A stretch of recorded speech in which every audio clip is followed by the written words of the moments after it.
Welcome to Section 2, Property Legislation. This program is designed primarily for those who work in the residential area of sales and property management. And we'll be refreshing the key provisions of the legislation that we work with every day in real estate practice in the ACT. As an experienced real estate professional, you will have already a very good knowledge, I'm sure, of this legislation. The legislation we will focus on comprises the Agents Act and Regulations, the Civil Law Sale of Residential Property Act and Regulations, and the Residential Tenancies Act and Regulations. There is, of course, other key legislation for those who work in other areas of real estate, such as commercial or strata management. We've provided copies of the key legislation for those areas in the resource folder. Let's look at the Agents Act. This Act legislates for the licensing and registration of people working in real estate in the ACT. Some of the key areas covered under the Act are the conduct of agents, the proper keeping of trust accounts, agency agreements, and record keeping. Part 5 of the Act deals with the conduct of agents and registered salespeople. And some of the areas specifically covered are: agents must not act for the buyer and seller of land. You can't take a fee at both ends of the same transaction. Either we act for the buyer and take a fee for finding the right property, or we act for the seller and are paid a commission when the matter is successfully settled. False and misleading advertising is also clearly covered under Part 5 of the Act. Giving financial and investment advice. The advice that we can give as agents is very limited, and the agents' regulations further expand on the Act and the advice that may be given or not to buyers of property. The disclosure of any relationship the agent or salesperson may have with a third party that we refer buyers or sellers to. Examples of this are solicitors, valuers, mortgage brokers. When we refer buyers or sellers to those people, if we have any kind of relationship, be it a family relationship, business relationship, or even a fiduciary relationship, then we must disclose that relationship to the buyer or seller that we are referring. And that must be done on the approved form. Agents and salespeople obtaining a beneficial interest in land. This usually refers to agents, salespeople, and people they are associated with as set out in the Act, purchasing the lease of properties listed by their agency. And it is important to remember that the Act sets out specific procedures that must be followed should you wish to do this, and severe penalties for breaches. False representations to buyers and sellers. This key provision is aimed at preventing overquoting to sellers and underquoting to buyers. Proposed contracts for marketing. Agents must have a proposed contract with all the required documents in it in their possession prior to commencing any marketing for residential property, or even indicating that the property may be coming onto the market or being auctioned in the future.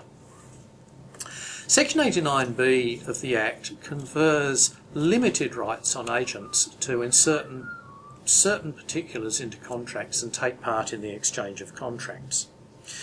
This authority, as I've said, is quite limited, and the Act should be referred to prior to taking part in any private treaty exchange of contracts.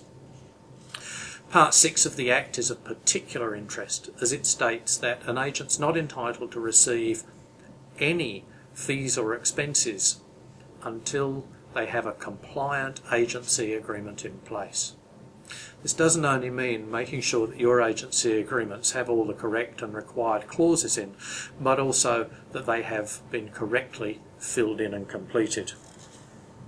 Part 7 of the Act concerns the keeping of trust accounts, and some of the key points we should remember are trust monies must be banked on the next banking day after the day they're received.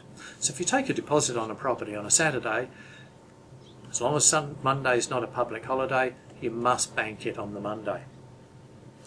Trust monies must be dealt with as instructed, and the Commissioner must be notified within 5 business days if at any time your trust account becomes overdrawn, even if it's through no fault of your own, such as a bank error. Part 8 of the Act concerns record keeping. It states what records should be kept by an agent and where they must be kept and for how long. The agent's regulations. Some of the key points covered in the regulations are the terms that must be as a minimum in all agency agreements, the expansion on agents giving financial and investment advice, and of course the rules of conduct. These rules govern the behaviour of agents and salespeople in their interactions with members of the public and must be adhered to. Some of the areas covered by the rules of conduct are knowledge of the Act and other laws, fiduciary obligations, the requirements for honesty, fairness and professionalism to all parties in a transaction, acting in the client's best interests, maintaining confidentiality, acting always in accordance with client's instructions as long as they're lawful, and the requirement to conduct a preliminary physical inspection of any property prior to listing it for sale. Also informing sellers of all offers to purchase right up until the time that contracts are formally exchanged for the sale of the property. The Civil Law Sale of Residential Property Act.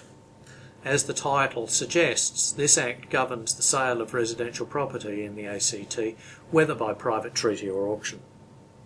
The Act defines what residential property is and sets out the required conditions and the documents that must be contained in all contracts for the sale of residential property. The Act instituted a cooling off period for contracts for the sale of residential property and also introduced provisions that allow for the shortening or waiving of the cooling off period and the procedures to be followed should the purchaser rescind the contract during the cooling off period. The Act also sets out in deal the provisions for the sale of property by public auction in the ACT. It is worth noting that the Office of Regulatory Services has advised that bidders may not be added to the bidders register after a property has been called on the market during an auction.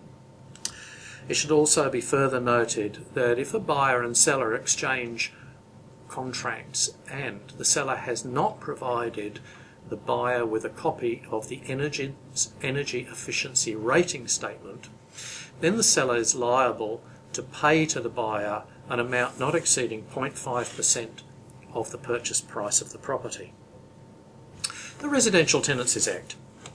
It's not only Property Act managers who should have a knowledge of this legislation. Most real estate salespeople will, from time to time, sell properties for investment purposes and offer properties for sale that are currently tenanted.